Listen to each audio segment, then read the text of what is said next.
All right, hi everyone. So this is going to be the video for chapter 7. First topic we're hitting is balancing chemical equations. And why do we do this? Well, it's all based on the conservation of mass. When a chemical reaction occurs, mass doesn't get changed, right? The total mass is going to be the same. It cannot be created or destroyed. And so therefore, the atoms on the left side of the equation has to be balanced with the atoms on the right side. It has to be the same. So it's just as simple as that, why we do that. And now let me show you some tips or some steps in balancing chemical equations. You can find these steps on Canvas under week 5 module. It's right underneath the chapter 7 slides. You'll see a Word document called Balancing Chemical Equations. And I guarantee you guys, if you follow these steps or these tips, you're going to find that a lot of the chemical equations are going to be really easy to balance. It kind of just falls in your lap if you follow these steps. So let's read it together, and then we're going to do a few examples on the board. So you may want to have this on a different screen, right, to follow along when we do the examples. So number 1, right, you want to start with the most complex molecule. And what that means is the molecule that has the most different types of atoms or the most number of atoms, like the total number of atoms. You're going to balance those atoms first. And you're going to do it by putting coefficients in front of the molecule. And you do not change the subscripts, because if you change the subscript, you're going to change the molecule. Okay, so think about putting coefficients in front and leave the subscripts untouched. You're going to do it until the left and the right side will have the same number of atoms. And step 2, leave the simplest molecule until the end. And step 3, when necessary, use fractions to balance.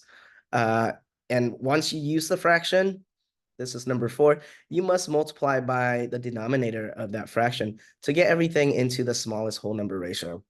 A final balance equation should always have whole numbers. So don't stop until you get those whole number coefficients. Lastly, if there are polyatomics in your equation, you're going to want to count the polyatomics as its own single unit rather than breaking it up into individual atoms. It's just going to make life easier if you treat the polyatomics as units. So I'll show you guys what we all mean by that in these examples. So first example, on the left side, NH3 plus O2, right? So this is the reaction of these two molecules, and it produces N2O plus H2O. So the products are always on the right side. You guys know that. The reactants are on the left side. And that arrow tells you the transformation, right? So because of the law of conservation of mass, if we start out with, say, 3 hydrogen on the left side, you see that we have 3 hydrogen on the left side. We should have 3 hydrogen still left on the right side, okay? But we don't have that, do we? We only have 2, okay? So obviously this equation right now is unbalanced, okay? So to start balancing it, right, we're gonna go with step 1. Figure out which is your most complex molecule. So obviously it's not that one, right? That's the simplest, okay? So it's gonna be like between these 3, okay? But I would pick this one as the most complex. Why? It has 2 types of atoms, just like these 2 do. However, this has a total number of 4 atoms, whereas these are just 3 atoms total, okay? So I'd say put your finger on that and you start balancing the atoms on in this molecule first. So nitrogen, how many total on the left side? 1. Here on the right side, it's 2. So in order to make this 2 nitrogens on the left side, I want to put the 2 coefficient, right, as a coefficient in front of NH3. Okay. Now, what I don't want to do, and that's the other tip that it tells you, do not change the subscript. Because if I put a 2 here to make it 2 nitrogens, now I just changed NH3, which is ammonia, into N2H3, which is a totally completely different molecule, right? So you don't want to change the identity of your compound. You just want to change the amount. So by putting a 2 in front of NH3, what you're saying is I have 1 NH3 molecule, then I have another NH3 molecule, right? For a total of 2 nitrogens and 6 hydrogens, okay? And the way that you would count that is to just distribute, right? Just to multiply. 2 times 1 is 2. you want to know the total number of hydrogens. 2 times 3 is 6. Simple as that, right? So now I keep balancing. I have 6 hydrogens on the left side. I look to the right side. I only have 2 here. So how do I make that 6? The coefficient I need is 3, because 3 times 2 is going to be 6, right? So I'm saying we have 3 water molecules. Each water molecule has 2. So now I have 6 total. Great. Okay. So I'm done with nitrogen and hydrogen. I just go with the flow, right? I just touch water. I'm going to now continue on with water. I just balance hydrogen. I look at oxygen. I have 3 oxygens. And then I have another oxygen from this molecule. So that's 4 total on the right side. Total number of oxygen on the left side is 2. So I need to throw a 2 in front of O2, right, to get it to be 4. Right? And then the final, right? Final check always, as your last step, I count. On each side, I have 2 nitrogens. I have 6 hydrogens on each side. Then oxygen, 4, 3, 4. 4 oxygens. Okay. So we're good, right? We now have a balanced equation. Okay. So pretty straightforward. Like I said, that's all there is to it. Treat each problem the same. Follow those steps or tips that I have for you, and it should fall in your lap, right? Okay, let's do another one. We got N2H4 plus N2O4 goes to N2 plus H2O. Okay. So obviously unbalanced, right? And from now on, by the way, guys, whenever you see a chemical equation, check it, check to make sure that it's balanced. If it's not balanced, balance it first. That's the first thing you do. Do not do anything else. Do not proceed on with the problem. You need a balanced equation first, right? So always let that be your first check. Sometimes the equation's unbalanced. Sometimes they balance it for you. You never know until you check it, right? Okay, so again, we're going to start with the most complex molecule of these 4. Looks like this is, there's the same. I'm just gonna pick N2O4, it doesn't really matter at this point. So left side, I got 4 nitrogens total. On the right side, I have 2. So I need to put a 2 in front of that 2, I believe. Okay. And then I check my oxygen. My oxygen is 4 oxygen. So I'm gonna need to put a 4 in front of here, right? Because here there's only 1 oxygen. And that leaves me with what? 8 hydrogens. So that means I have to put a 2 in front of N2H4. Okay. Now at this point, I see, wait a minute. If I put a 2 in front of here, then my hydrogens balance, right? But I know I changed my N2. So I changed my nitrogen, right? So now I recount the nitrogen. On the left side, that's 4 plus 2 is 6. And on the right side, I just have 4. So I should put a 3 in front of N2. And remember, there was one tip on the paper that said end with your least complex, right? N2 was clearly the least complex molecule. And so that's why we ended there, right? And we saw that we had to, again, rebalance N2.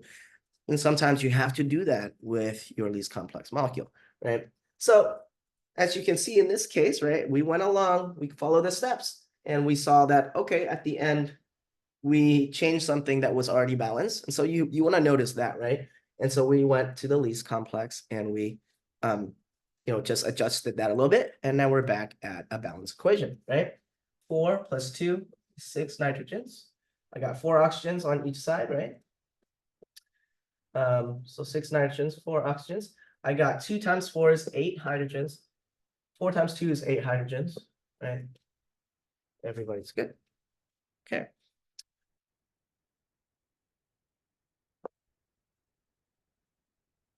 All right. Let's do one where I show you using a fraction. That was one of the tips, right? Was to use fractions to balance, because it just makes your life easier. It'll make you solve the problem quicker instead of going in a circle, okay? So it's much more straightforward to use a fraction. So same thing here, right? Obviously, the most complex is this one. I got 2 aluminums on the right side. I got 1 aluminum on the left side. So I'm going to throw 2 in front. Okay. And then I look at my oxygen. I got 3 oxygens on the right side, but I only have 2 oxygens on the left side. Now, at this point, I can clearly see that I will need a fraction because there's no whole number multiple that separates 2 and 3. You know, it's not like 2 and 4, where that's 2 times 2, right? Or 2 and 6. I'd be like, oh, 2 times 3 is 6, right? There's no whole number multiple between 2 and 3. That's how I know I'm going to need to use a fraction. Now, the tips also say, right, end with your least complex molecule. That'll be the O2. And so that's the one that I'm going to put X in front of. Okay. I'm going to put X in front of O2. Okay, so it's the simplest one. Because if I try to do change the coefficient of this, I will change the amount of aluminum. And my aluminum is already balanced, right? So I don't want to put an X in front of here. I want to put an X in front of here. Then I write a algebraic expression. What times 2, X times 2 is equal to 3, right? Remember, because I want both sides to be equal. Okay, so it is an algebraic expression, right? I need to find whatever coefficient this is, that when it's multiplied by 2, that it's going to be equal to 3. So just solving that, we see that it's simply 3/2 or 1.5, right? So now I replace that X with 3/2, okay? And now I multiply 3/2 times 2, guys, 3/2 times 2, we can see that's equal to 3. And on over here, it's 3. So I balance the equation. However, remember, step 4, was it? One of those tells us we can't have fractions in a balanced equation. So after using a fraction, we have to multiply it by the denominator to get rid of the fraction. And so let's do that. We're going to multiply all the coefficients by 2, right? So if we multiply by 2, it's the whole equation, not just this one. So that means we have to multiply this as well. 2 times 2 for aluminum plus 2 times 3/2, right? We said earlier is 3O2 goes to 3/2 Al2O3. Okay. Sorry, 2, not 3/2, because we multiply everything by 2. So now we have 4 aluminums on each side. 3 times 2 is 6O. 2 times 3 here is 6O. So we get. Okay. So you guys see what I mean by when we use the fraction, we got it to balance right away, very quick. Okay. Just don't forget to multiply it by the denominator. Right. So 2 times 2 is 4. 2 times 3/2 is 3. 2 times 1 is 2. Okay. Good. Let's keep going. Next, I'll show you guys what if you have a polyatomic. That was step 5, right? Step 5 says if you have a polyatomic, this is how you should deal with it.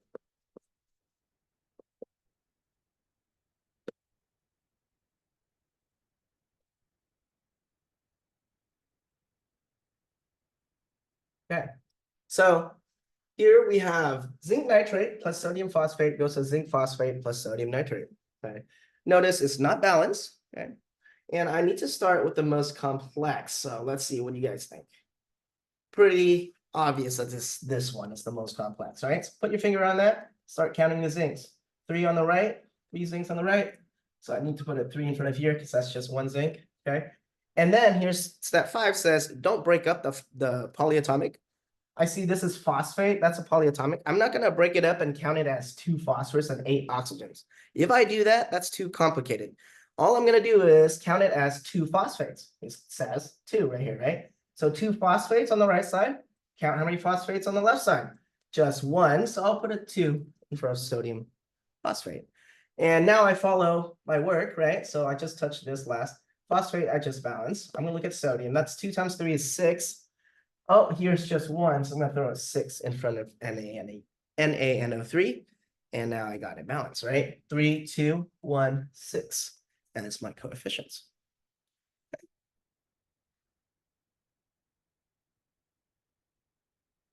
Okay. Let's do some more. Okay, we got this.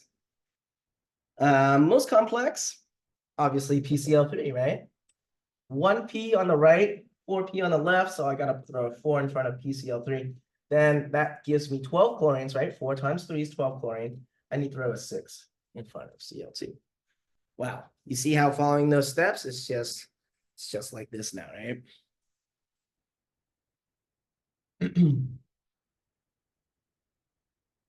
Okay, let's do another one.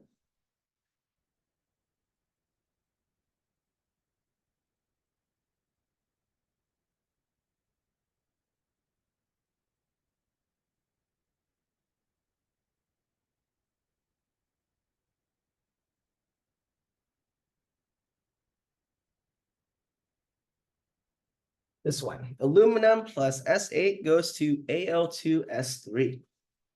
All right, obviously the most complex is that, so I'm gonna put a 2 in front of aluminum, right? 2 aluminums, 2 aluminums. I got now 3 sulfurs on the right side. I got 8 sulfurs on the left side. Okay. We can see that we need to use fractions again, right, guys? Because you're not gonna have a whole number that relates 3 and 8.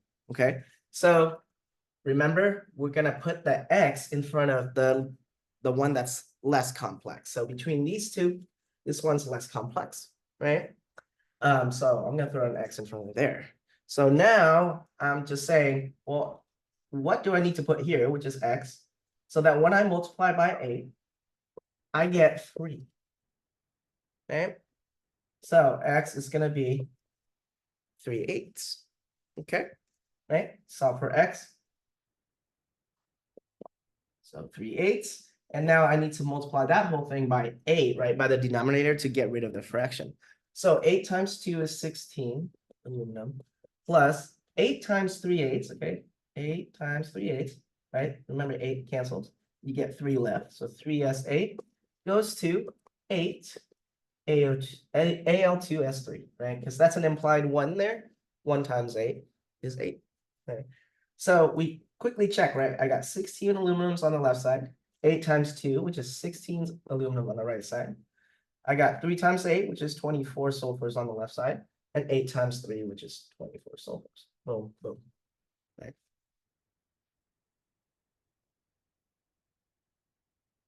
All right, let's keep it moving.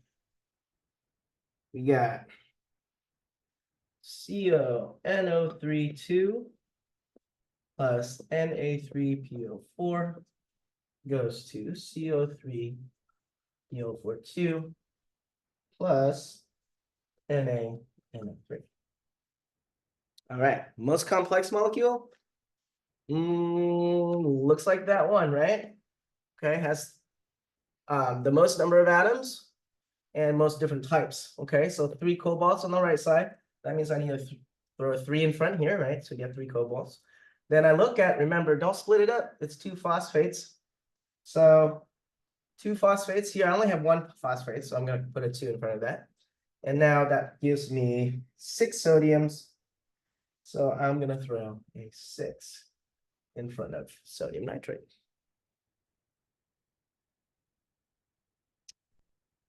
Okay, let's do another one.